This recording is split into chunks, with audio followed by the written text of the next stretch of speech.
Communist पार्टीको भविष्य एकताकी सत्यानाश भन्ने मैले लेखेँ। त्यसले एक खालको यसमा चर्चा क्रिया प्रतिक्रियाहरू भइरहेका छन्।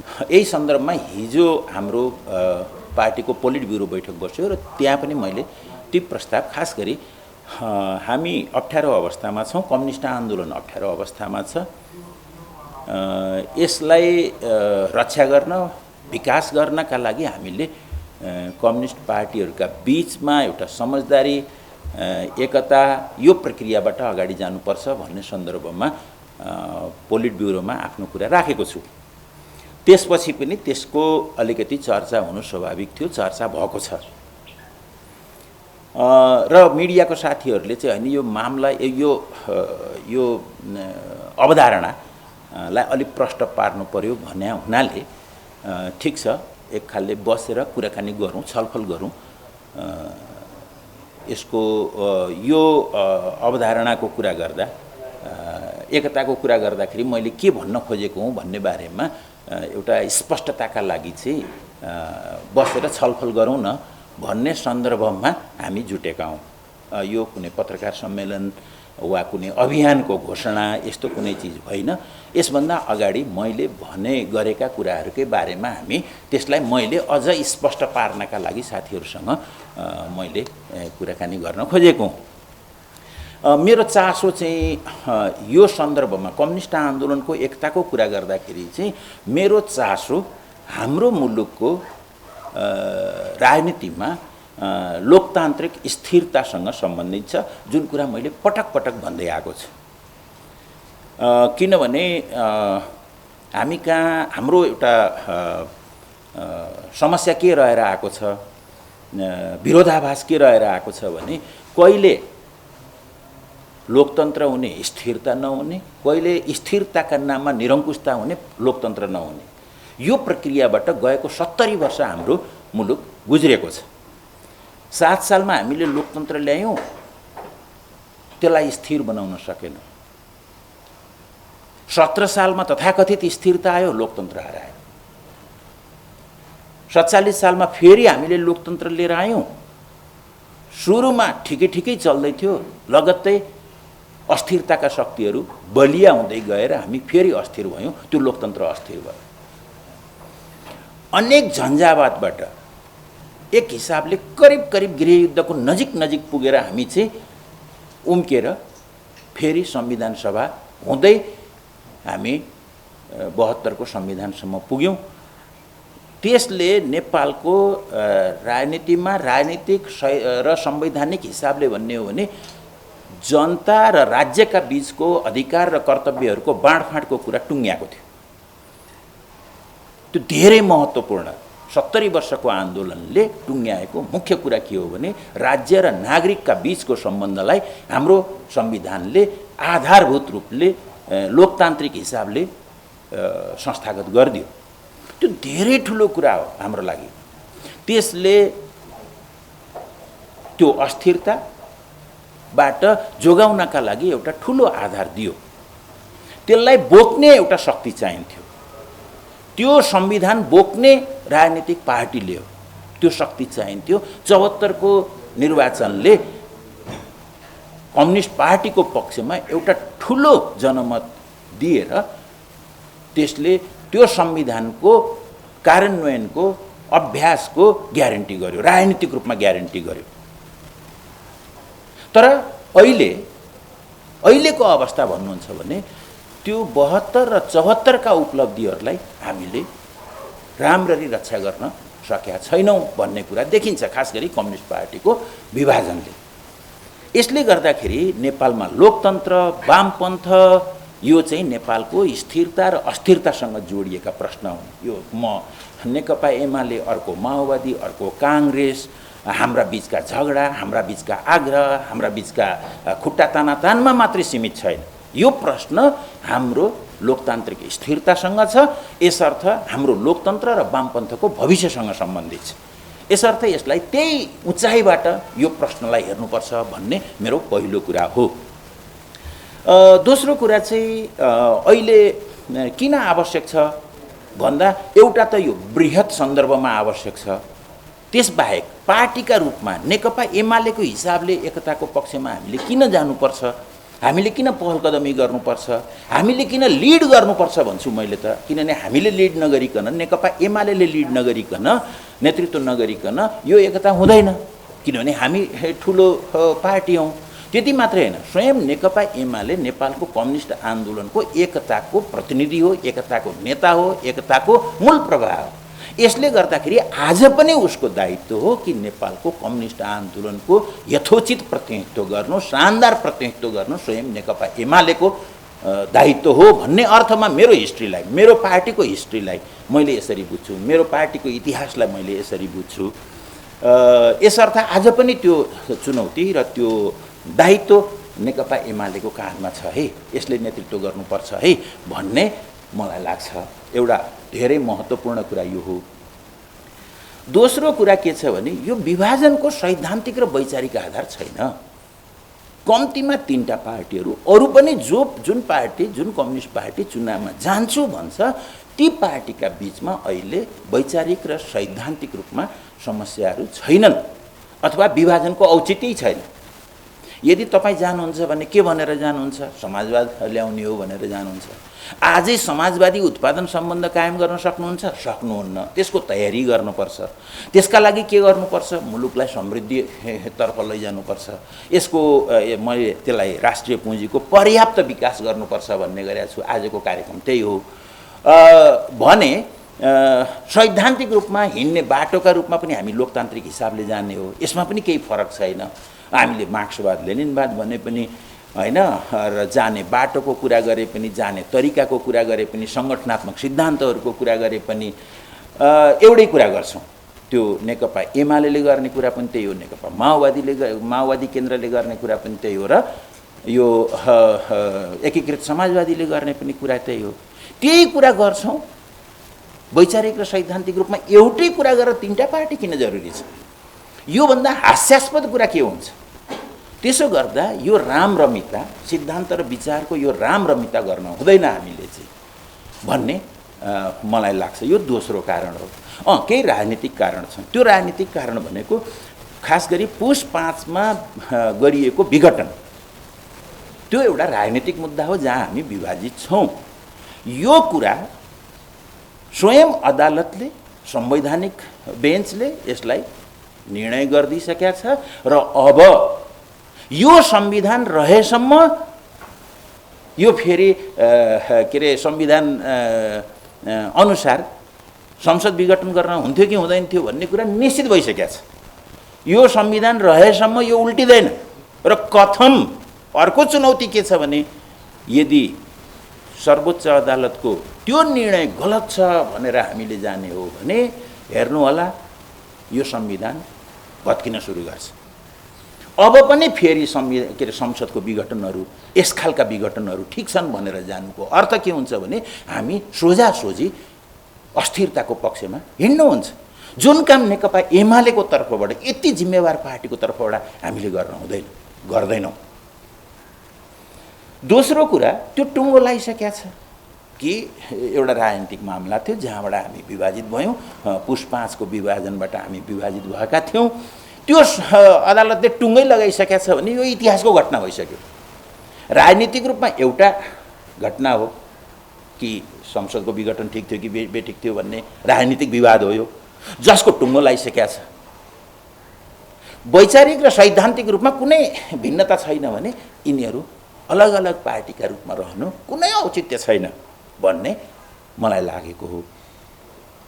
तेस्रो, चुनाव त अब सुरु भइसक्यो। स्थानीय तहको चुनाव त आइ नै सकेको छ।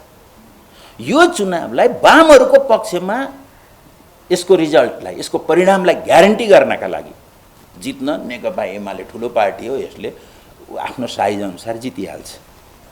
आफ्नै साइज अनुसार माओवादी समाजवादी एकता केन्द्रले जित्ला। तर टोटालिटीमा भन्ने हो भने वामहरूले एक ठाउँमा उभिँदाखेरि जित्ने जित धेरै ठुलो हुन्छ, धेरै प्रभावकारी हुन्छ।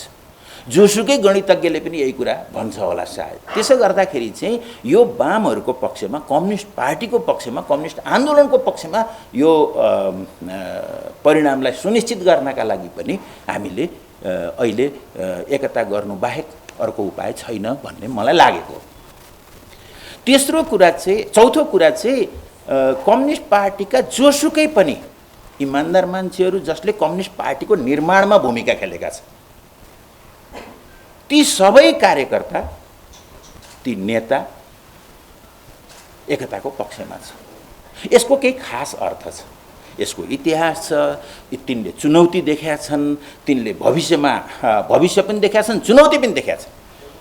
भविष्य र चुनौतीलाई राम्ररी विश्लेषण गर्ने कार्यकर्ता र नेता समर्थक शुभचिन्तकहरूको पङ्क्ति एकताको पक्षमा छ। यो कुरा पहिले पनि देखिया छ, पटक पटक यो कुरा देखिया छ। केही मान्छेहरू यसको विरोधमा रहन सक्छन्, किनभने जुनसुकै आन्दोलनमा हाम्रो जस्तो सामाजिक संस्थाहरूमा सङ्गठनमा त्यो संस्था भएका कारणले आफ्नो खाइपाई सुरक्षित राख्ने भनेको कम्युनिस्ट आन्दोलनको विभाजनमा आफ्नो हैसियत देख्ने केही मान्छेहरू हुन सक्छन्। ती मान्छेहरू यसको विरोध गर्नेछन्, त्यसमा कुनै शङ्का भएन। अर्को इमान्दार कार्यकर्ताहरू पनि छन् जसले क्रान्ति, समाजवाद पार्टी सबै भनेको केवल आफू उभिएको ठाउँ मात्रै देखेका छन्, ती इमान्दारै हुन्। उनीहरूलाई शिक्षा दीक्षा प्रशिक्षणको कमी छ, जसका कारणले गर्दाखेरि क्रान्तिलाई बृहत अर्थमा बुझ्दैनन्, बुझ्न बाँकी छ। ती कार्यकर्ताहरू पनि हैन यो चाहिँ अब के हिजो फुटिसक्यो अब फेरि के मिल्ला र भन्ने एक खालको चाहिँ केही साना मसिना तर्कहरूका आधारमा उनीहरूले चाहिँ विभाजनको पक्षमा बोल्दैन पनि सक्छन्, तर तिनीहरू इमान्दारै हुन् है। तिनीहरूलाई फेरि कम्युनिस्ट आन्दोलनका प्रति मायै छ। एमालेमा रहेर एमालेकै श्रीवृद्धिमा मात्रै कम्युनिस्ट पार्टी बाँच्न सक्छ, समाजवाद आउन सक्छ भन्ने, वा माओवादीमा रहेर माओवादीको श्रीवृद्धिमा मात्रै समाजवाद आउन सक्छ भन्ने यी कुराहरू हुन सक्छन्। म ती सबै कार्यकर्ताहरू इमान्दार साथीहरू हुन् भन्ने ठान्दछु। अर्को हाम्रो जस्तो भू राजनीतिमा कम्युनिस्ट पार्टीको विरुद्धमा कतिपय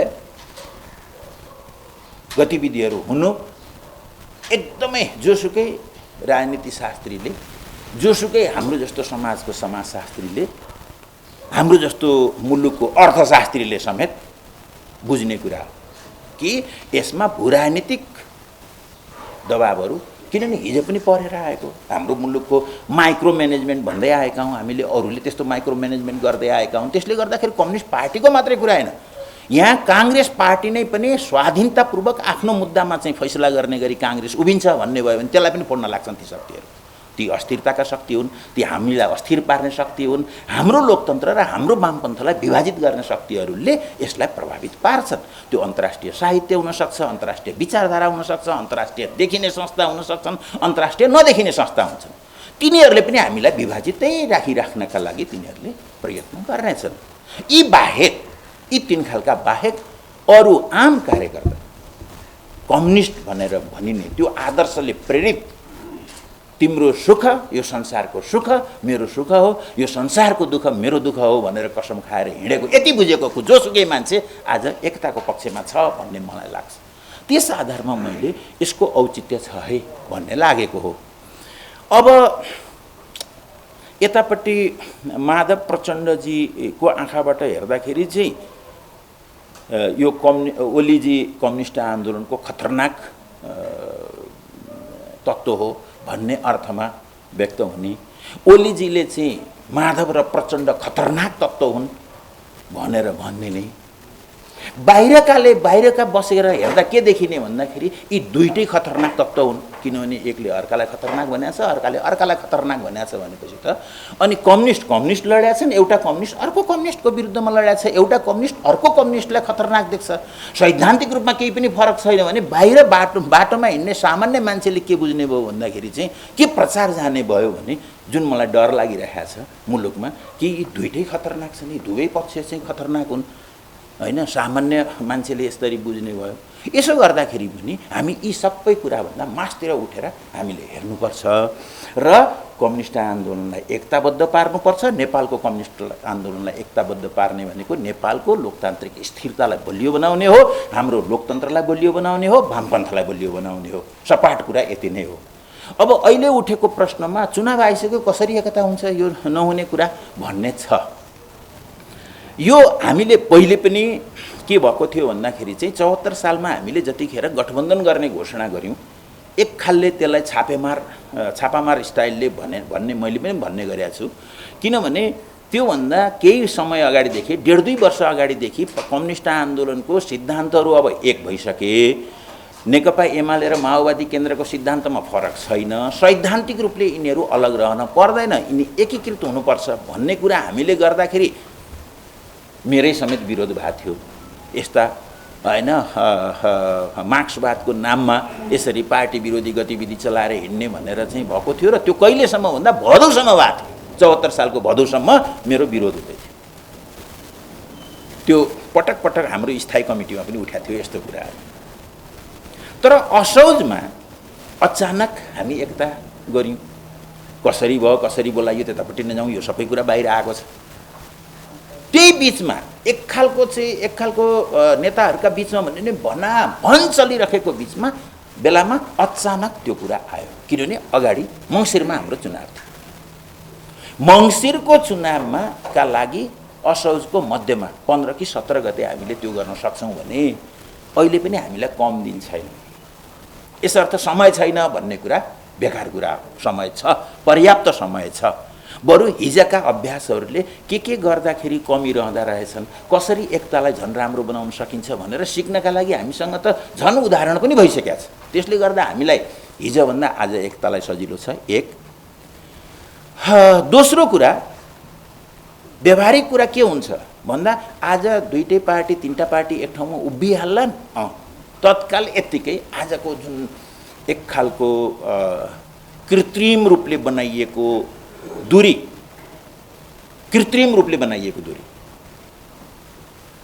जुन विभाजन छ, जुन गालीगलोच छ, यसमा एकैचोटि त्यहाँ जान सकिँदैन। तर के चाहिँ भन्न सकिन्छ भने कम्युनिस्ट आन्दोलनमा गएको एक वर्षमा यो 13-14 महिनामा जे समस्याहरू आए र ती समस्याहरूका कारणले जसरी कम्युनिस्ट आन्दोलन आज जस्तो ठाउँमा विभाजित भएर गएको छ, यो विभाजनमा हामी सबै जिम्मेवार छौँ भन्ने मात्रै महसुस भयो भने म फेरि क्याटेगोरिकल्ली भन्दैछु, यो नेताहरूले जो यसका प्लेयरहरू हुन्, मुख्य प्लेयरहरू हुन्, सहायक हामी पनि हौँ, मैले पनि त्यो महसुस गर्नुपर्छ।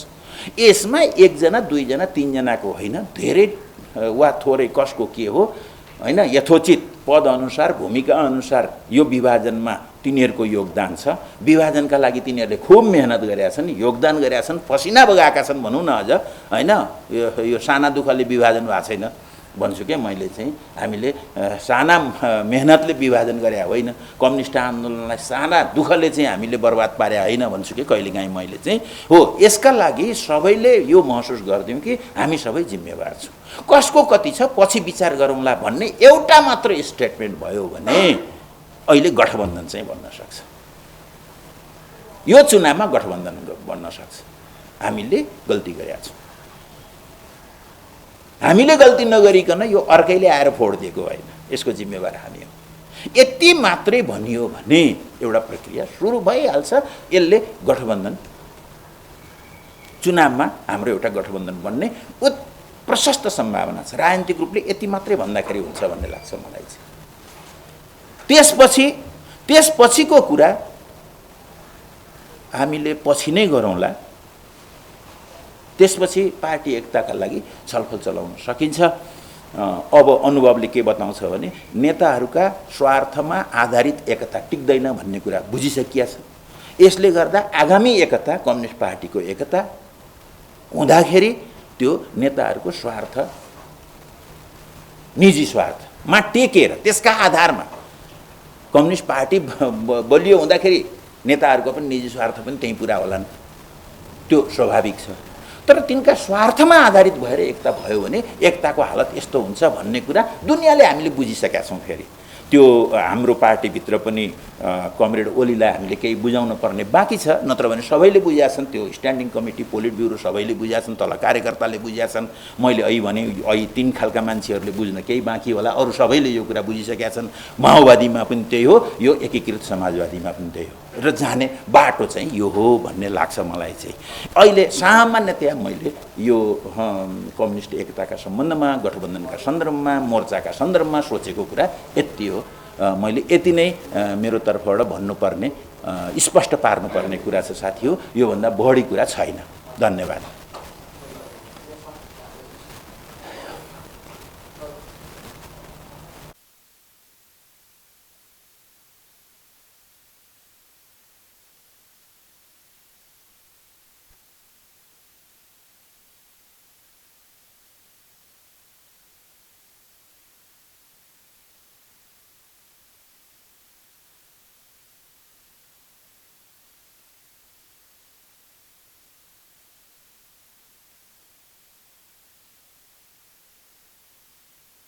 गर्ने भयो